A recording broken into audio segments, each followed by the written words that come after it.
Hi, Kaysi. Thank you so much for joining me today. Thank you so much for asking me to join you. This is a subject that is often overlooked and not talked about in the world of entrepreneurship, and yet it's super important. So I'm thrilled that that I met you, first of all, and that you are willing to do this uh, recording and interview and be a resource for the members of this group. So, if you don't mind, could you start by telling everybody a little bit about who you are, kind of your background, and why you got into what you're doing?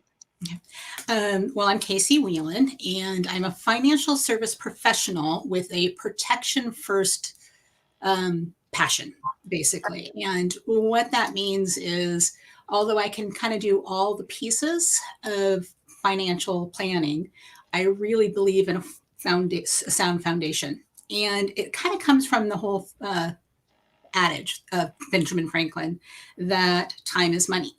Yeah. And it's kind of the reverse of that is basically that money is time. Mm-hmm. And the one thing we actually have absolute control of is what we do with our time, because we all have a finite amount of time. And when that That's time true. ends, we don't know. And I have never wanted to give anyone else control of my time. And I've never felt the need to. I have Right. always been able to just walk away, whether that was financially smart. I knew I could go somewhere else and make a living because I have my time. I have my self-worth. I am my biggest asset. Yes. That's also what I bring to the table for entrepreneurs. Never forget you are your biggest asset. Most of us know that, but we don't necessarily keep it in the equation. Right. Right. And so with that, it's that time factor. Mm-hmm. And that's really that insurance piece that you and I have talked about is, what if that time factor isn't there? Mm-hmm. What do you do with that? And so for me, I come from before I went into private finance, I was really kind of on the public fiduciary side of it. And that means I was a public guardian. And when the court said, you can't take care of yourself, or the people that should have been taking care of you, we're going to appoint someone, not someone's going to be Kaysi. Yeah. Make all your decisions. Take it out of your control. Wow. And I saw what happened. And it was a fulfilling job in being able to help people that way. But seeing that path of having all options closed to someone and someone else having to wade through and figure out what was going on, and it was awful. And I have a life abundant with options because that's just how I've always designed it. Right. And if I work with you or Mm-hmm. others to design options, my options are also going to multiply. Definitely. Very good way to look at it. Yeah, I think that, first of all, I think the entrepreneurs that are watching this are going to completely resonate with you because part of the reason that they become entrepreneurs is they don't want someone else controlling their time, right? That was a big one for me. I didn't want somebody telling me what to do. And one of my favorite sayings is, I'm going to work 14 hours a day for myself so I don't have to work 8 hours a day for someone else. Right. Just the way we are. It's the way we're wired. So, yeah, I think everybody's going to completely relate to that, right? So, so tell me what are some of the biggest benefits that a program like yours or working with you help benefits an entrepreneur? Okay. So there's a lot of different ways, but one of the big ways is I do tend to look at things, the big picture. I am a big picture person and seeing where do I fit in or where do I not fit in. Okay. And so it's kind of like all stages. There's probably some piece that someone could benefit from someone like me, or I might have to say, hey, you need to see someone else. And I'm going to use the analogy of coaching. And it's kind of because there's three things I did. And I wish I could say I kind of do them in some form, but competitively. I ran, I swam, and I danced. Awesome. Now, running was an individual sport, although I did relays, and swimming was individual, and dancing was ballet. So I will tell you, running, I was gifted. Okay. I was not open to coaching. Oh, great. So I was benched. That's being open to coaching and opening to listening, right? Mm-hmm. So you need to be open to listen what people are saying and saying, hey, you know what? I can help you with that piece that you're missing, that buy-sell agreement. I'm going to use the example of the buy-sell agreement. Okay. But I can also notice that you actually need to go elsewhere and deal with someone else about the legalities before you talk to me. Okay, good. So coaching. Otherwise, you're going to end up benching yourself. Or you can say, you know what? As a swimmer, I was not gifted. I was actually the worst swimmer. I was the most improved swimmer. I was open to coaching, swimming in my own lane, but also motivated by those around me, the people in your group, right? So I was able to say, hey, I'm going to improve on this one technique that my coach is working on, working with my teammates and the people in the group, and kind of pick and pull. And this is kind of the group benefits. How do you keep people motivated? And what I do with people actually helps people add value to their employees or themselves. That's group benefits. And then on the ballet side, I was passionate about ballet. Awesome. Not at all flexible. Oh, that makes it hard. People thought I was a very good dancer because I practiced and stuck at it, and fell down, got up back again. And that was the diversification, making sure I was well protected. I had the right equipment. I was doing everything I was supposed to do. And I kept improving and building up on it. Does that make sense? So I had all the pieces and talking to someone about me about where are you? What are the stages? What do I need? Do you need the toe shoes or the flat shoes first? We can't go straight to the toe shoes.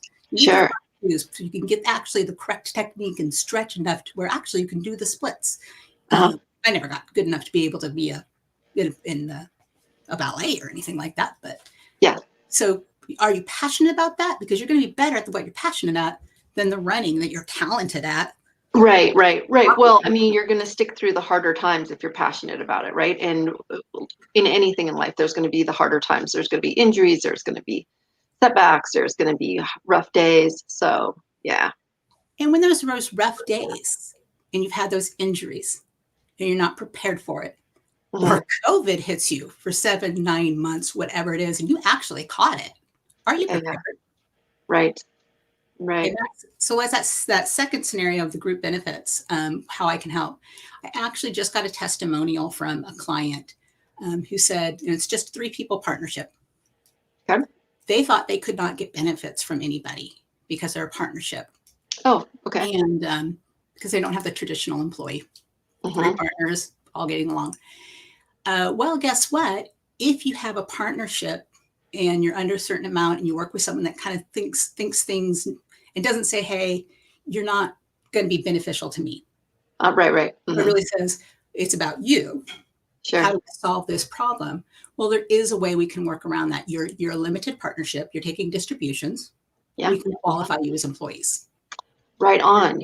And so they can come back 4 months later into the pandemic and say, it's so nice to be able to sleep at night, just knowing that if one of us got it, we would have our short-term or long-term, however it turned out to be, disability taken care of. Yeah. A lot less money. Yeah. So it's one of those things of, are you up at night pulling your energy from what your focus is and your productivity, or are you taking care of it? So you kind of help people take that stress off their plate, right? Yes. Get them squared away. And I always say, do what you're good at and hire out the rest. So 100%. 100%. Yeah. And so Kaysi, what would be the biggest misconception you think that is around the industry that you're in and what you do? That's a hard one because I actually think there's 2. One I think is that that we're kind of like all in it for ourselves because we are finance professionals and we just want to sell a product. We just want to do something. We're not really concerned about it. In every profession, there's going to be good. There's going to be bad. You want to work with someone that truly says it is about you as the person. And they're thinking about that because it's really not, there should be a process that whoever's working with you goes through. Yeah. When you're trying to deal with someone, that kind of goes through the process to figure out where you're at, where you should start. And once again, back to either the running or the ballet is, someone's not going to tell you to jump in the pool and swim 5 miles if you've never swam. So I'm not going to tell you, hey, you need this scenario or whatever it is. I'm not going to be working with you on life insurance if you don't have health insurance. Right. I don't do health insurance, by the way. Yeah, right. But I'm going to refer you out. And I'm not going to be talking to you about something, like once again, the buy-sell agreement. I'm going to go back to that first, because that was my first buy-sell agreement I ever came up with. They actually did not have business liability insurance. Most people would kind of say, hey, that's kind of a necessary piece. I don't do that. Okay. And they also have a legal agreement in place. And there's different ways you can structure that. Yeah. I believe a buy-sell agreement, having that buy-sell insurance in place is a really smart piece because it has instant value. Right. You are saying, hey, I am worth X amount. Yeah, at least. And to an investor, if you're trying to, all of a sudden you're saying, I've already figured out what that is. Yeah. But I'm not going to say, hey, let's divert it this way when you don't have the pieces in place. And a lot of people are like, oh, well, you're going to want my money because you're just an insurance person. And I can go online and get it taken care of. I can do it, do-it-yourself quote. Well, you do the do-it-yourself quote, kind of like you said earlier, you're going to get you wouldn't pour a house foundation after watching a YouTube video. After watching a YouTube video. In fact, that is interesting, that analogy. I actually did just meet with a client who kind of did that. And it was hearing about their experience of doing that. My. It was like, wow. And the fix it that had to come up with after that. Yeah. So it is one of those things of, you can do it. Mm-hmm. Yeah. But what's the value in it? What's the value of having a professional that is licensed, trained, continuing education, specialized in what you want? And that's really what it is there's things I do and things I don't do. Why? Because there's things I specialize in and things that others specialize better in me. Right. So this is probably a good segue into when, maybe let us know when is a good time for somebody who's starting out to come to you, and walk us through maybe what steps would take place. So, is it right when they're forming the business? Is it after a year? And then walk us through like a traditional kind of setup of how you work.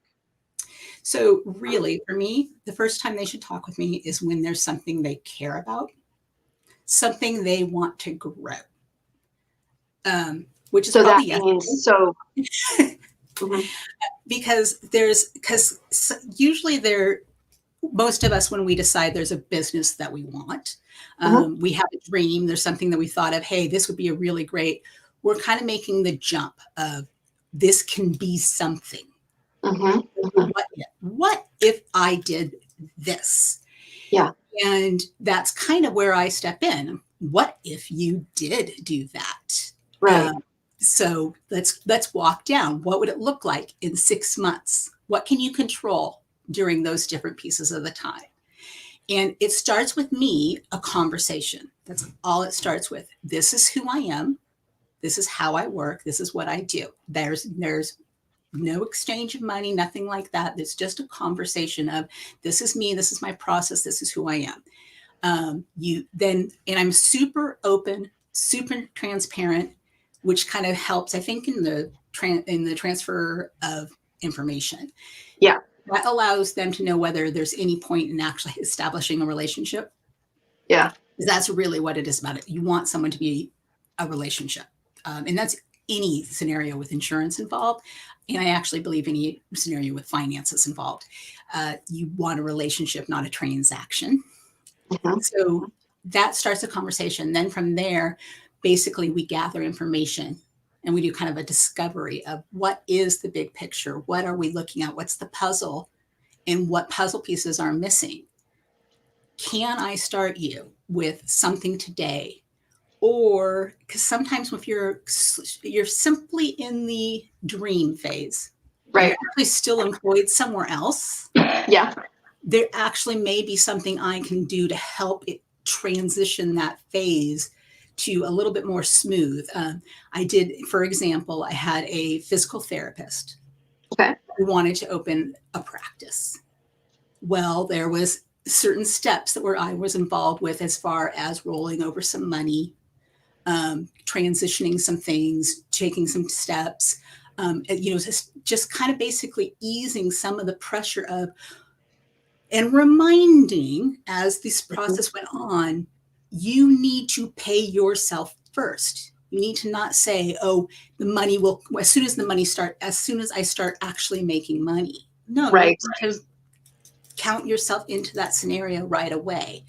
So just count it in.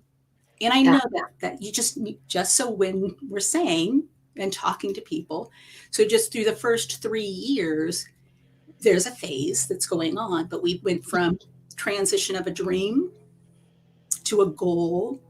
Okay, now we have it here. Now we have it to 2 locations. Now we have it to talking about different things. Some steps I was actually directly involved in. Some of them were just like, okay, well, here's someone over here. As you know, sometimes I'm like, well, here, go talk to Keston. Right. Go talk to, who is the right person to talk to. You need to talk to a lawyer. You need to talk to a tax, the CPA. You need to talk to. So it's like, who do you need to talk to? Yeah. It's the connection of. This is why you're such a good fit for this membership, because that's basically what part of why we're here, right? I mean, that's part of what I share with members all the time is you need a social media person, or you need a manufacturer. Here's some ones that I trust. Go interview a couple of them, see who you like. And so that's one of the reasons that I connected with you so good on the first time that we talked, was you come from that same philosophy and you work the same way. You're not going to try to be everything to everyone. And you're happy to tell them, hey, this is not my area. You need to go talk to an attorney, or, whatever it might be. So. And that is one thing I'm super honest about with people, because I do actually have people call them like, well, what do you think about this logo color? And I'm like, I can give you my opinion. Oh, that's so funny. Someone that is actually an expert in it. Yeah. Because I'm just. Isn't that a nice compliment? I mean, that is just saying, I trust your opinion so much that I want to know what you think of this logo. That's so cool. It was nice, but it was really nice to be able to come back with, but I also have. So Right. Because I'm not going to be like, oh, I know it all. I have distrust for people who say they know it all, actually. Yeah, that's a scary one. Yeah. Mm-hmm. So you've given us a couple good stories. Do you have any other examples of how what you did directly affected a scenario of a business changing?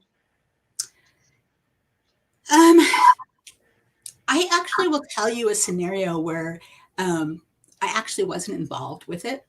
Okay.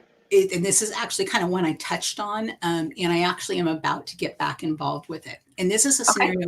You asked the question of when should you be involved with me? Yep. I went to I was actually an exhibitor at a home show, and passed by an exhibit of a fabulous product. And so struck up a conversation with the people that were doing it. And they were a fairly new business. It was partnership. And we were chatting, and they asked me if I would have an appointment with them because there was a partnership, great friends. And the gentleman in the partnership had multiple businesses, and he really wanted to talk to me about buy-sell agreements and different things like that. And buy-sell agreements, for those who don't understand, is basically if something should happen, or kind of an agreement of how things will happen if you dissipate the partnership. And what insurance on that is if something physically should happen, then the insurance pays for a lump sum payment out on it. And those policies can be owned by the partners or the business. So we were taught, he wanted to know more about that, how we could help with that. And I said, of course I'll help you with that, and I love their product. So we set an appointment to talk about that. And 2 weeks later, the appointment was canceled. And Oh. 2 weeks following, I found out why the appointment was canceled, and had the appointment with the female of the lady of the Okay. because Sure. the male got cancer. Mm. Fine, but a Oh, good. disqualifying type, which means I can't actually, and you do have to be insurable to get this insurance. And interestingly enough, this is the same example where they didn't have these other pieces in place, right? So now this person, one partner is taking care of everything without funding in place to support having to take care of all these other sources of entities and all these things. No legal agreement, maybe in partnership with a part, all these other things that they hadn't thought of. So she and I had a very frank discussion. I helped her take off some of the weight she was feeling, because I did help her find a bookkeeper. I did help her find a CPA. I did help her offload some of those tasks you just said that we've had a discussion about that you should not be doing yourself. Forward, there is going to be a discontinuing of the partnership. So you would you would think that there would be no need for a buy-sell agreement anymore, right? Right. I just said, when should you talk to me? And instant value. Yeah. The company can own the buy-sell insurance. An individual can be insured.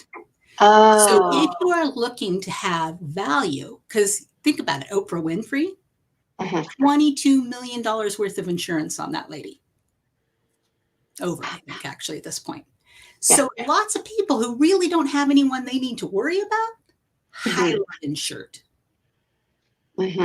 So it is one of those things that there's various reasons why you would do it and how you would do it. Right, right. So it's a conversation that you might want to have. I'm not saying everybody needs to have it, but if you want to have it, and there's a reason for it, it's the smart thing to do. But had we had that conversation a week earlier, week earlier, we might have been okay. Yeah.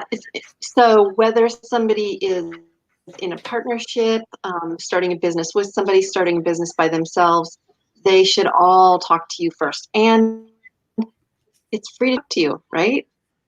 The thing that I love about you is that you're going to be so honest with them and tell them, you don't need me yet, or, I'm not the right person for you, or come see me in 3 months, or whatever it is.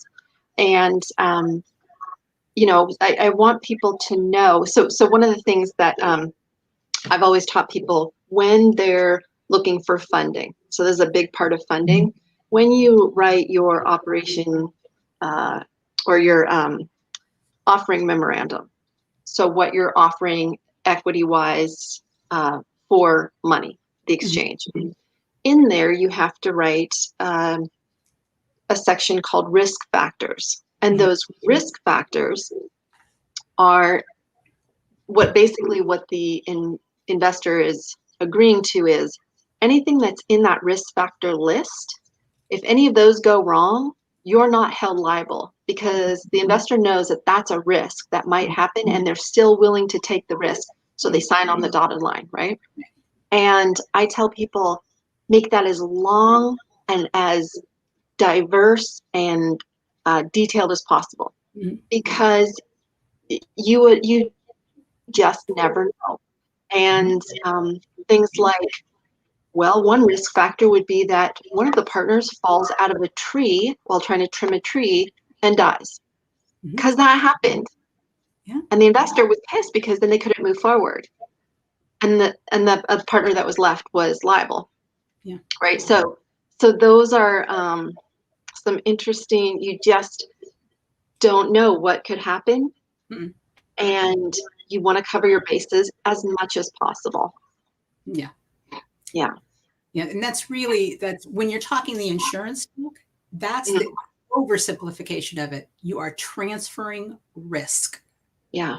What we're doing, taking it Yeah. from you onto the company that's taking the insurance. Right. And one of the things you said is not only can I will say I can't help you, Mhm. it might not be the right fit. I'm super comfortable with being told I'm not the right fit. And it's always important that they remember that they should be comfortable telling people that it's not the right fit. Right. People should always be comfortable with that. Uh, Agreed, because ooh, how much would that suck to have to work with somebody that you're not comfortable with? Because you're opening the kimono, right? And yeah. really sharing a lot of personal information. So you better make sure it's somebody you trust and Yeah. connect with. And um, so let's see. Do you just work in this country? Are you nationwide? Can you work nationwide? Can you work outside of the country? How does that work? So currently, so with Zoom, I love Zoom. I can basically work anywhere. I am not currently licensed anywhere, but I will get licensed anywhere. It's super, super quick. Okay. So Okay. in fact, right now I'm examining whether I can get licensed in Nova Scotia. That was the question earlier this morning. Was Wow. someone Wow. they just said, "Oh, by the way, we're relocating," Yeah. and Yeah. Right. Right. let's Yeah. find out.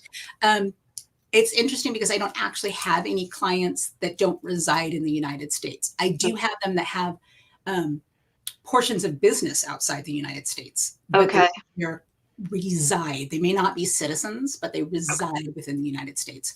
So Okay. if someone is interested in doing business with me or wants to be a client with me and wants to have a talk with me and they're in a state that I'm not currently licensed in, I would be more than happy to go ahead and get that license. It's just so far I've just done it as Okay. requested basis because So obviously you're in Oregon, so you're licensed in Oregon. I'm assuming Washington and California. in California. Okay, perfect. Great, great. Good to know. Yeah. So here's something that I know will come up from people who are starting a business. Well, Kaysi, I'm starting a business and I don't have much money. So I just don't think that I can afford insurance. How do you combat that? What's your answer? One is we don't know until we know, because sometimes it's a preconceived idea of how much insurance will be. Right now, insurance rates are historically low, even though there's been a little bit with term insurance, that's actually still historically low. If we're talking about whole life, which is a different type of insurance, there's been a little bit of a bump, but it's still fairly minor. And that's just because they don't expect the cash values to grow as fast as as expected. So there'll be an I see. adjustment again on it, but because of COVID, they basically said, hey, let's Right, reevaluate it. right, right. That makes sense. But as far as insurance rates, most of the people that I have, I can't talk rates right here for Of obvious, course, yeah. but you would be amazed at actually how affordable it is right now. And it has gone down. I'm talking with people who had policies 10 years ago, and they're lower now to insure than they were 10 Wow, years ago. So it's kind wow. of good.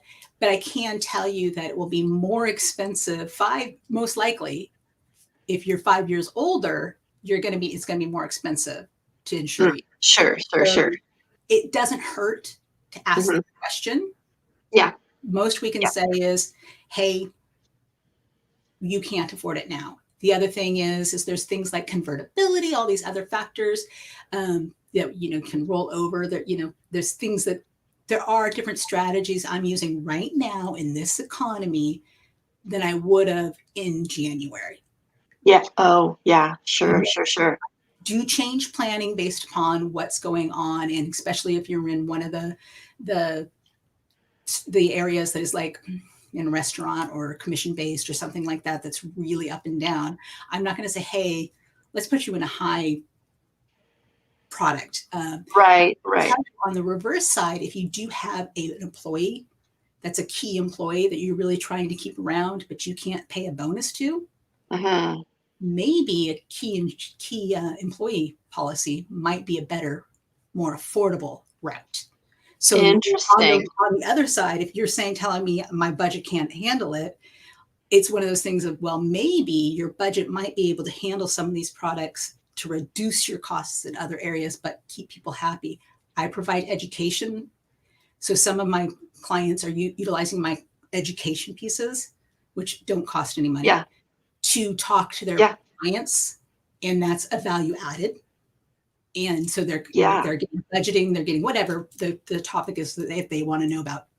And there's no cost to anybody. Yeah. And how do you do that? How do you do that education? Is it online? Is it It's online. pre-recorded stuff? Yes. No, it's interactive. Interaction. Awesome. Very cool. Zoom right now because of COVID. Sure. Sure. What is there anything else that, like the key employee insurance? I did not even know about that. That's really fascinating. So, are there any other things that you'd like to share with the group right now that they probably or maybe haven't heard of that really could be a game changer for them? I think one is the fact that a lot of people don't realize some of these insurances that I'm talking about is a kind of a conversation between their CPA too, of how we go about who pays for it, how it goes through. So there may be some tax consequences. Good to know. Yes, yes, yes. There are different types of policies, whether we do group insurance, because some of my group insurances I can provide can be 2 or more. So that's really small. And then we once again gets on to who's funding it, who's not funding it, because some of those are employee contributions, not the employer, but the employee, that's 70% more likely to stay around. And employee retention just saves you so much money. It's unbelievable. Right. Mm-hmm. So, really, really just comes back to there's a lot of different pieces, a lot of different things that I could provide information for there. And we just need to, it's kind of all the different employee because you need to remember that even though you're the CEO, a CEO is an employee. Got it. And so good reminder. Good reminder. So when I'm talking about employee benefits, I'm including you right in there. And we need to kind of count that in that. So really it's a conversation that if there's something in here that was said or you've heard and you're like, they didn't explain it well, let's talk. Yeah. Yeah. And I'm happy to talk, as you can be happy to talk. Yeah, no, that's what I love. I love that about you too. It's just, you're easy to talk to. You don't have expectations. You know your stuff. And I think that you see entrepreneurs. I think you get us in a way that a lot of people in your position maybe do not. So, so that leads to how can people get a hold of you? I'll put under this video, of course, I'll put your email address, but what's the best way for people to reach you? So really, I am on LinkedIn, and it's just my name on LinkedIn, the normal tagline and then my name, which is a great way to reach out to me. You can also reach me on my phone number, which is 707-951-9911. And then also my email, which is kind of long, so I'll let you. It is a long one. That is a long one. And then you can find me on Facebook too, if you want. But I think LinkedIn is probably the LinkedIn is a little more professional and far prefer LinkedIn. But LinkedIn, then the email or the phone, and so one of the things that's so nice about having a unique name is people can find you very quickly. Yes, it does. I know this too. Yeah. So it's a bonus. Thanks, Mom and Dad. Yes, exactly. It's very easy. There is, I think, one other Kaysi like that. But and I think there's one, there might be one Kaysi Whelan, but not the same spelling. No way. Very cool. I appreciate it so much. I would like to have you back sometime on a live session where I kind of prep the members to have them have questions ready, because they're going to have a once in a lifetime opportunity or maybe once a year opportunity where they get to ask Kaysi, how, what about this and how does this work? So if you'd be open to that, we'll have you on again. We'll do it live. And I appreciate this so much. It's such an important part of being smart about being a business owner. And I'm thrilled to be able to send people to you. I would be honored. And as always, it's just so much fun to sit down with you and be in the same, even though it's not same virtual space as you. Same virtual space. Thank you, COVID. Yes, Exactly. that's all right. This Mhm. way we can actually reach more people this way. So it's a Mhm. good thing. It's a good Yeah, thing. Awesome. great. Well, thank you so much, Kaysi. Have a good rest of your afternoon, and we will chat with you again very soon. Sounds good. See you later. Bye.